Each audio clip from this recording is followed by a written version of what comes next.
Squatch Senior back here with another update on the Super M and ongoing projects going on here. So been a pretty busy time, just cleaning parts, getting stuff ready, doing some painting, ordering new parts, all kinds of stuff. So got the wheel weights all cleaned up yesterday, ready to go on. Part of the hitch parts, some of the parts laying here that some got primer without paint, some are half primer, run out of primer, stuff like that. Squatch has got his new fenders in to put on, plus the brackets to do it. I do have the belt pulley to clean up yet to put on. You can kind of see our bench here we got set up with paint. All our stands, wires and stuff are hanging parts. We do have the tire mounted and everything there ready to go. That went on pretty easy. Kind of organized the painted parts in the background. Got some hydraulic fittings for the lift-all unit. Got rid of the galvanized suction side. I'm just doing the pipe thread one end, swivel pipe here so I can come out apart real easy. On the auxiliary valve, I've got hydraulic fittings, another swivel. That whole unit can come apart real easy. One of you guys had mentioned how I hooked the loader up. Well, when I hooked the loader up, I took the pressure side of the auxiliary valve off. Then I just run the pressure line up to the loader hydraulic valves and back down to in here. Went back in through the auxiliary valve and pressurized the lift-all unit. So that's how I hooked up my loader. Take it apart here, run the line up to the loader, back to here, hook it in here, and you're ready to go. Worked real good. Another thing we got, this is the old fan. It did have a ring that went on right here. We did paint it up. I got a new fan, and as you can see here, this one, if the light is good, it's got reinforcing ribs here. So this ring wouldn't fit in, and the parts book does not show this ring anyway. It just shows bolts going into the fan. So we got that installed. Squatch has made some new radiator mounts there. His eye was twitching a little bit because the parts book shows round. Well, he tried to punch them out round, found out that was pretty hard to do, and I just said, I just make them square. I don't get into that fancy stuff. You don't see them anyway. So I see this morning when I come out, he did have them square. I think he finally consented to one of my ideas. So anyway, I got another project coming up here. We'll go through in a minute and show you what's been going on. Well, here's the project I'll be working on today is the battery box, which also is the seat mount. I do have a new one to replace that one. Pretty similar, some of the stuff, but the new one does have a lot more holes in it for different accessories and stuff. So I'm pretty sure it's kind of a universal box for a number of different tractors. As you can see with the old one, angle iron has been welded to the bottom part. It's been all rotted out. So that's a reason for the new box. You can see what they did on the inside for the mounts. Just scabbed in some really rough cut and rusted up stuff in there to mount it to the deck of the tractor. So the project I'm going to be doing today is getting this one ready to mount. As you can see, the mount holes in the bottom. This is the back part here. Center hole, that's for the stud that goes into the deck and also utilized as a battery ground mount. And the front part here, the two holes to go into the front of the deck. So I'm going to take this in the shop. Looks like we got some rain clouds moving in, so a good day to work inside, and show you how I'm going to mount this thing. Well, here I am back in the shop, and I'll kind of explain to you how I'm going to mount this. I have got the battery box upside down on the bench here. This goes to the front of the tractor. What I plan on doing there is I've got this plate made up, got the holes drilled and everything that matches perfect. I will put that underneath the box. What that'll do is when everything is tightened down, the box will hit here. It'll keep it from shifting sideways. and anchor it down really good. Not only that, I'm looking at, it will give me a little bit of airspace in this area here. This is a moisture trap, and this batteries box is a pretty hazardous environment, especially when the batteries have a tendency under charging, they'll leach out gases and stuff like that. That's what causes a lot of these to rust out. On the back, what I'm going to do, we've got the center hole here that matches the stud in the deck. And what I'm doing there is I've got this piece right here, which will go through the two outside holes here and here, and the center stud will anchor to the deck. Now, these outside stud here, what I'm going to do is I took a bolt, I countersunk here, I took and I put the bolt in up to the shoulder. I went and cut it off, and with that countersink, that'll give me some extra penetration when I weld these in. I did thread these, so I tighten them down till it hits the shoulder, cut it off, weld it in, flush it out, and I should be good to go. Okay, got all the brackets made and stuff, ready to mount the box on. As you see, I got my studs in, welded in, ground flush on the bottom. Got the front lined up, ready to go. Two blank holes here. I'm going to put just short bolts in like this, just to protect the threads. They're already pretty well hatched out because of the battery acid, moisture, and everything else that gets in there. So I'm going to just kind of put some sealer on them and put them in there just to kind of protect them holes. Got my hardware all laid out here I'm going to use to mount the box. I had to take some 5/8 washers and cut them down, narrow them up a little bit for fit in the indent inside the battery box. So let's get the box mounted, bolt it down, and see what she looks like. Okay, battery box is bolted down just enough to verify that everything's going to work. As you can see here, I do have air gap down there. This top of this is not sealed anyway, so moisture and everything can get in there. Hopefully with this gap in there, number of different holes in the body and stuff, it'll ventilate enough to keep the moisture at bay. Hopefully keep this thing from rusting out any farther. Inside, I'll get a light in here. Okay, here you can see I got the front bolts in. They are just a little bit proud of the box in there.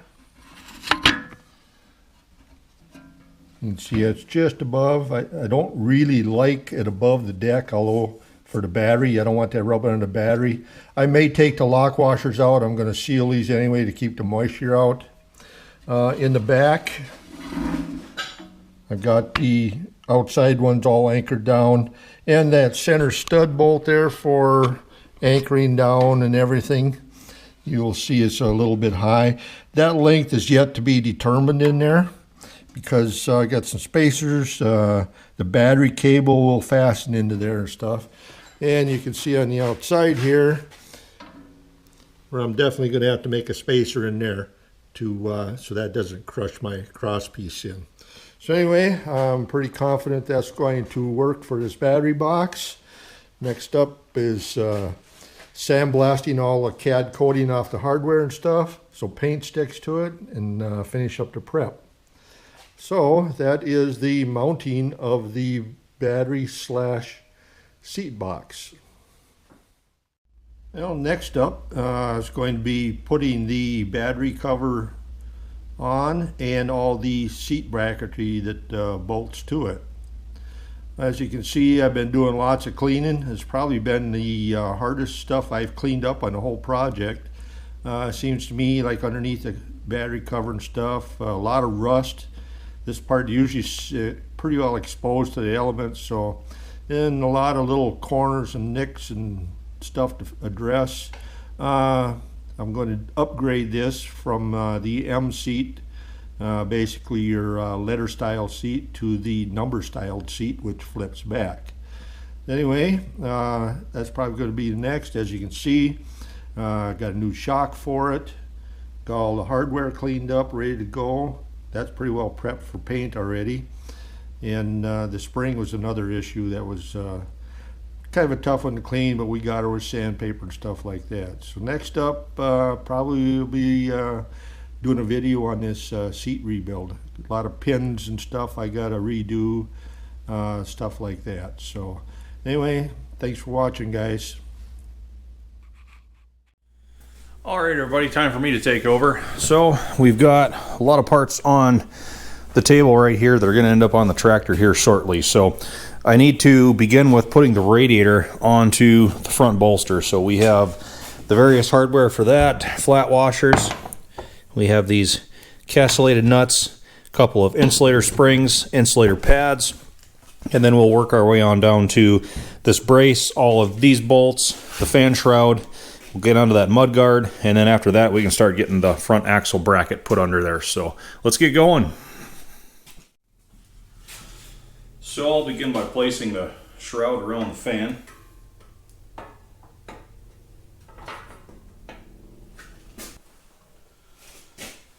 Now I need to line the radiator in without damaging anything. This is usually the fun part.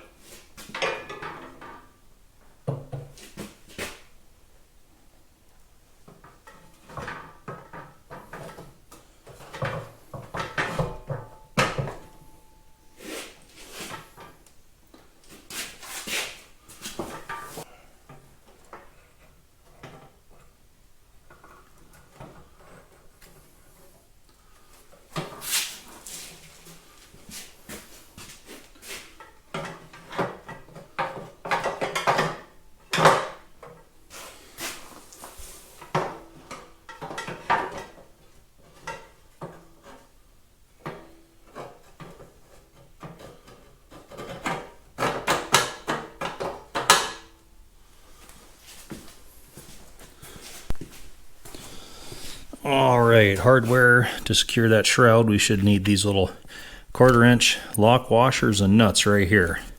4 of each. Come on. New paint, they're kind of slippery. Alright, I've got the fan shroud bolted securely to the radiator core, and I haven't done anything with the 2 lower mounting points yet. I like being able to wobble this thing a little bit to get all these connections and whatnot put together. So I am going to put this chunk of radiator hose up here for now, just to make that set upright. At this point, this top brace will go in.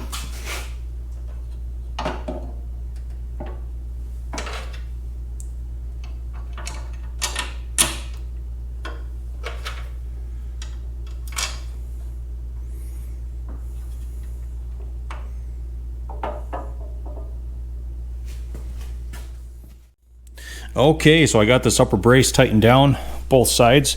So what I did was take the top cover off of the pedestal, take the plug out of the front, and I installed the worm shaft that goes through the top tank of the radiator here. You can see it comes out right there and on out here toward connections further south. But this is one design feature on the Farmalls that I've never been particularly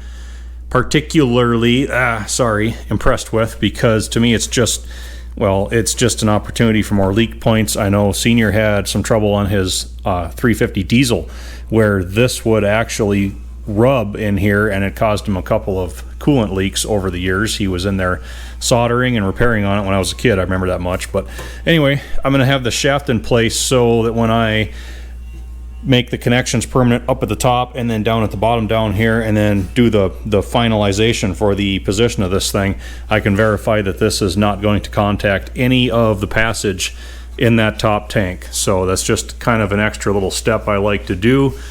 Hopefully we can get this in place and where it needs to be on the first try this way. And it is sometime later, but I've got all the connections finalized for the radiator. There is the upper connection there, and we'll come around here. Also got the lower pipe in place. Now this is a really fun one because you have off the bottom of the water pump a short piece of hose up there with a couple of clamps, and then this lower pipe skinnies right down. You need to make sure it's not tight up against the front cover, and also it's not getting into the fan. And then it comes back out here, another short piece of hose with another 2 clamps. But all of that went well. And then on the bottom I finished up with those 2 castle nuts with the cotter pins and the springs and the washers and all that stuff that's really fun under there. So with all the radiator stuff finalized, I can get that mud guard in place now. I'll lay the camera here, hoping that it's pointed at what I want it to be pointed toward.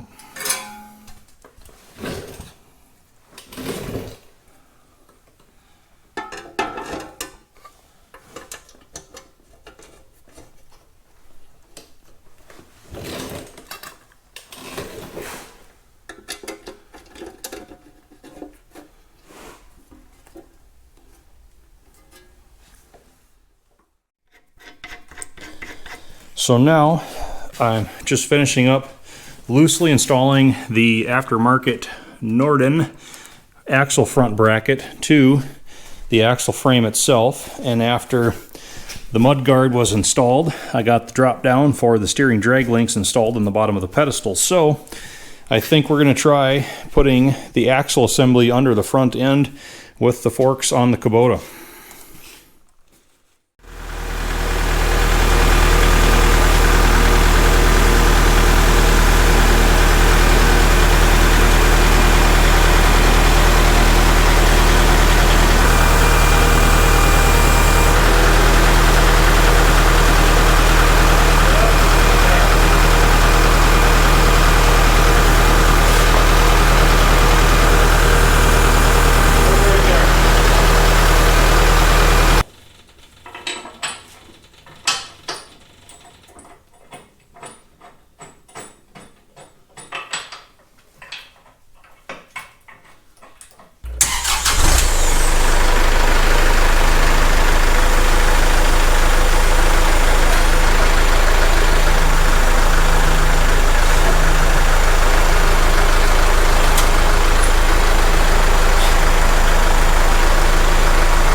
There it is, everybody. Front end's finally back on the ground. Boy, it seemed like it took forever to get it to this point.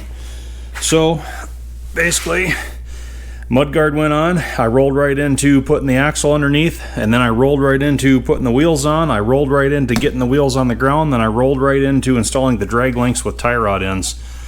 And pretty happy with how the Norden axle is fitting. We got our nice round clean spacers under there instead of those old nasty greased up nuts.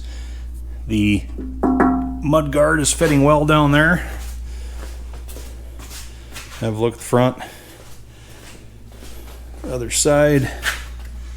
Everything seems, boy, it's dark in there. Sorry guys. Everything seems to be fitting just like it should. So pretty happy with all that. So that's gonna about do it for today. I guess now that we have wheels on the ground on the front, we can start taking wheels back off on the back. But progress is progress. We did fairly well today, so I'm going to keep rolling on ahead here. Thanks for watching, everybody. Please tune in again.